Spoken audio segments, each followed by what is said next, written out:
Hello बच्चों, स्वागत है आप सभी का रैंक बूस्टर सीरीज में। आज यहाँ पे हम लोग रैंक बूस्टर सीरीज में डिस्कस करेंगे न्यूक्लियस को। न्यूक्लियस के बारे में बात करते हैं तो nucleus is discovered by Robert brown इन 1831। यानी कि न्यूक्लियस की जो खोज है वो 1831 में किया गया। रॉबर्ट ब्राउन नाम के साइंटिस्ट के द्वारा ये पॉइंट हमें ध्यान रखना है। क्लियर है। Material of nucleus is called chromatin. यानी कि न्यूक्लियस के अंदर जो मटेरियल भरा होता है उसे हम लोग क्या कहते हैं? क्रोमेटिन कहते हैं। ये बात आपको ध्यान रखना है। क्लियर है। क्रोमेटिन के बारे में बात करता हूँ तो term chromatin was given by Flemming. यानी कि जो टर्म क्रोमेटिन है, इस क्रोमेटिन टर्म को पहली बार यूज किया गया फ्लेमिंग नाम के साइंटिस्ट के द्वारा। ये बात हमें ध्यान रखना है। क्लियर है। अब अगर मैं न्यूक्लियस के बारे में बात करता हूँ या क्रोमेटिन के बारे में बात करता हूँ तो न्यूक्लियस या क्रोमेटिन को स्टडी करने के लिए हमें स्टेन करना पड़ता है। क्लियर है। तो न्यूक्लियस एंड क्रोमेटिन को स्टेन करने के लिए हम लोग बेसिक डाइज का यूज करते हैं। बात आपको ध्यान रखना है। यानी कि nucleus is stain by basic dyes. यानी कि न्यूक्लियस को स्टेन करने के लिए, न्यूक्लियस को कलर करने के लिए हम लोग बेसिक डाइज का यूज करते हैं। ये बात आपको ध्यान रखना है। क्लियर है। अब हम लोग बात करेंगे स्ट्रक्चर ऑफ न्यूक्लियस। यानी कि न्यूक्लियस के स्ट्रक्चर के बारे में बात करेंगे। ये बात आपको ध्यान रखना है। क्लियर है। अब अगर मैं न्यूक्लियस के बारे में बात करता हूँ, न्यूक्लियस की खास बात यह है कि न्यूक्लियस एक डबल मेम्ब्रेन बॉन्ड ऑर्गेनेल्स है। यानी कि न्यूक्लियस एक ऐसा ऑर्गेनेल्स है जिसके पास दो मेम्ब्रेन पाई जाती है, एक आउटर मेम्ब्रेन और दूसरा इनर मेम्ब्रेन। ये बात आपको ध्यान रखना है। क्लियर है। अब आउटर मेम्ब्रेन और इनर मेम्ब्रेन के बीच में जो स्पेस पाया जाता है, जैसे ये आउटर मेम्ब्रेन हो गया और ये इनर मेम्ब्रेन हो गया, इन दोनों के बीच में जो स्पेस पाया जाता है, इस स्पेस को हम लोग पेरी न्यूक्लियर स्पेस कहते हैं।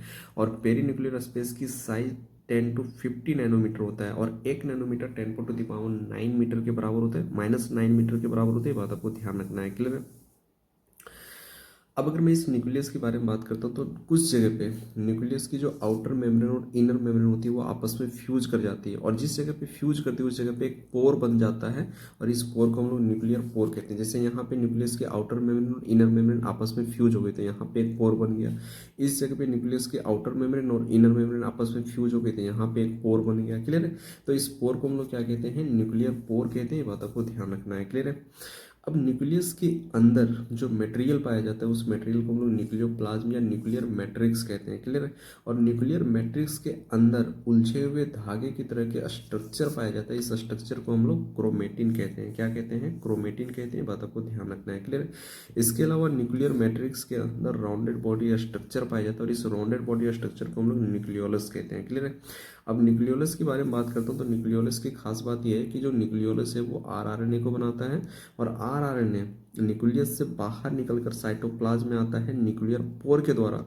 और आरआरएनए जो है वो साइटोप्लाज्म में आने के बाद राइबोसोम का फॉर्मेशन करता है और राइबोसोम प्रोटीन को बनाती है, और प्रोटीन बनने के बाद प्रोटीन वापस न्यूक्लियर पोर के द्वारा न्यूक्लियस में जाते हैं। बात आपको ध्यान रखना है। यानी कि ये जो न्यूक्लियर पोर है ये आरआरएनए और प्रोटीन की मूवमेंट में एक इंपॉर्टेंट रोल प्ले करता है, जो हमें ध्यान रखना है। क्लियर। क्योंकि न्यूक्लियस एक ऑर्गेनेल्स है और जितने भी ऑर्गेनेल्स होते हैं सब कहाँ पे धंसे होते हैं? साइटोप्लाज्म में धंसे होते हैं। न्यूक्लियस के सराउंडिंग में या न्यूक्लियस के चारों तरफ क्या होगा भाई? साइटोप्लाज्म होगा। ये बात आपको ध्यान रखना है। क्लियर है।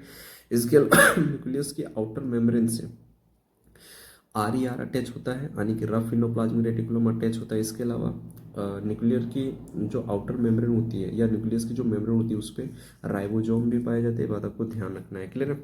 अब न्यूक्लियोलस की कुछ खास बातें जो हमें ध्यान रखना है। ठीक है। ठीक है। अब अगर मैं न्यूक्लियोलस के बारे में बात करता हूँ तो न्यूक्लियोलस को प्लूरल फॉर्म में न्यूक्लियोलाई कहते हैं। अगर एक न्यूक्लियोलस होगा तो उसे हम लोग न्यूक्लियोलस कहते हैं। ठीक है। और अगर एक से ज़्यादा होगा तो उसे हम लोग न्यूक्लियोलाई कहते हैं। ये बात आपको ध्यान रखना है। क्लियर है। न्यूक्लियोलस में टोटल हमें 4 पॉइंट ध्यान रखना है। पहला, न्यूक्लियस के अंदर न्यूक्लियोलस का नंबर एक भी हो सकता है और एक से ज़्यादा भी हो सकता है, यानी कि 1 और मोर होगा। ये बात आपको ध्यान रखना है। क्लियर है। Nucleolus is non membrane bond organelles, यानी कि न्यूक्लियोलस एक ऐसा ऑर्गेनेल्स है जिसके पास कोई भी मेम्ब्रेन नहीं पाई जाती, यानी कि ये न्यूक्लियस के अंदर नंगा पाया जाता है, यानी कि ये बिना चड्डी का ऑर्गेनेल्स है न्यूक्लियोलस, जो न्यूक्लियस के अंदर पाए जाते हैं। ये बात आपको ध्यान रखना है। क्लियर है।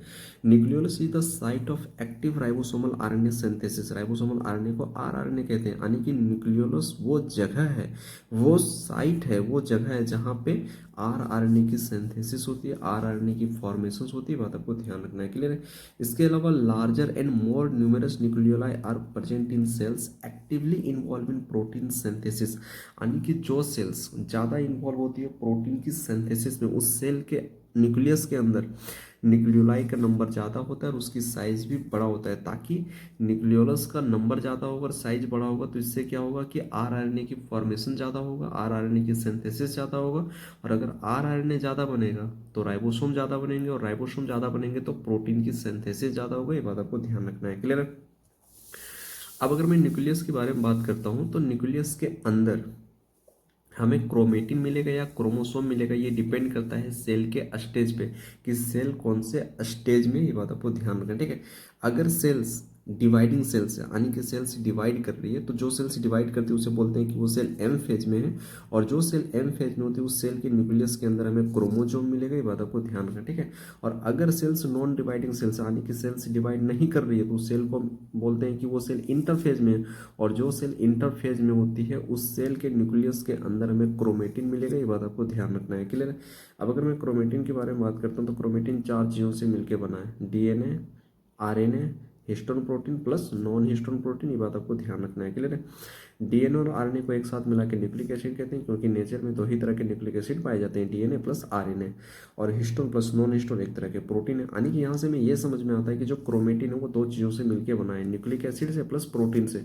और जो structure nucleic acid plus protein से मिलकर बनी होती है उस स्ट्रक्चर को हम लोग न्यूक्लियो प्रोटीन स्ट्रक्चर कहते हैं। यानी कि जो क्रोमेटिन है वो एक न्यूक्लियो प्रोटीन स्ट्रक्चर है, ये बात आपको ध्यान रखना है, क्लियर है। अब हम लोग न्यूक्लियस के नंबर के बारे में बात करेंगे, ठीक है। देखो, नॉर्मली अगर मैं बात करता हूँ तो normally single nucleus is present in cells, यानी कि एक सेल्स के बारे में बात करता हूँ तो एक सेल के अंदर नॉर्मली एक न्यूक्लियस पाई जाती है, बात आपको ध्यान रखना, ठीक है। But many nuclei are present in some cell, कुछ ऐसे भी सेल्स होते हैं जिसके अंदर एक से ज़्यादा न्यूक्लियस पाया जाता है, और इस कंडीशन को हम लोग मल्टी न्यूक्लिएट कंडीशन कहते हैं। और मल्टी न्यूक्लिएट कंडीशन में हमें एक एग्जाम्पल याद रखना है, म्यूकर, ये बात आपको ध्यान रखना है, क्लियर है। इन सम सेल्स न्यूक्लियस इज अब्सेंट, कुछ ऐसे भी सेल्स होते हैं जहाँ पे न्यूक्लियस नहीं पाया जाता है, ये बात आपको ध्यान रखना है, ठीक है। और इस कंडीशन को हम लोग इन्यूक्लिएट कंडीशन कहते हैं। और इन्यूक्लिएट कंडीशन में हमें दो एग्जांपल याद रखना है। पहला, मैच्योर मेमेलियन आरबीसी, यानी कि जो हमारे बॉडी के अंदर जो मैच्योर आरबीसी है इसके अंदर न्यूक्लियस नहीं पाया जाता, पहला। दूसरा, sieve tube cells of angiosperm, यानी कि जो एंजियोस्पर्मिक प्लांट है उसके फ्लोएम के अंदर सीव ट्यूब सेल्स पाए जाते हैं, और सीव ट्यूब सेल्स के अंदर भी न्यूक्लियस नहीं पाए जाते, बात आपको ध्यान रखना है, क्लियर है। तो अब हम लोग नेक्स्ट लेक्चर में न्यूक्लियस की पार्ट 2 डिस्कस करेंगे, जहाँ पे हम लोग बात करेंगे फंक्शन ऑफ न्यूक्लियस, यानी कि न्यूक्लियस के काम के बारे में बात करेंगे, ठीक है। तो न्यूक्लियस टॉपिक को आपको अच्छे से रिवाइज करना है, इस टॉपिक से रिलेटेड जितने भी क्वेश्चन उसको अच्छे से प्रैक्टिस करना है। अगर ये वीडियो आपको अच्छा लगता है तो लाइक करना, बहुत अच्छा लगता है तो कमेंट करना। फिर मिलते हैं नेक्स्ट वीडियो में, तब तक के लिए बाय बच्चों।